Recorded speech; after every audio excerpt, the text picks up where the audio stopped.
Mga idol, luto naman tayo ng ginisang upo. Nakasamahan nyo ko, let's go. Tigawa lagi tayo magtika.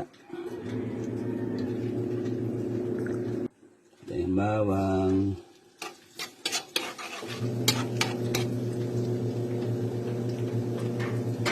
Ito yung sibuyas.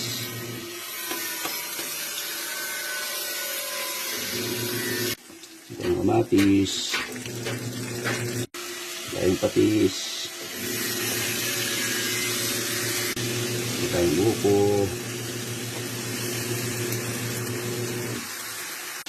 Ito yung paminta. Ito yung magic.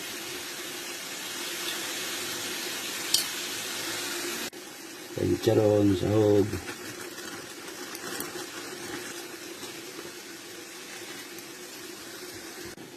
Isang upo na may sahog na si charong baboy. Yan ang ating ulam ngayong tanghalian. Ito yung oyster sauce. Oyster sauce. Ito na ating ginisang upo mga idol. Pigprito naman tayo isda. Let's go, samahan niyo pa rin ako.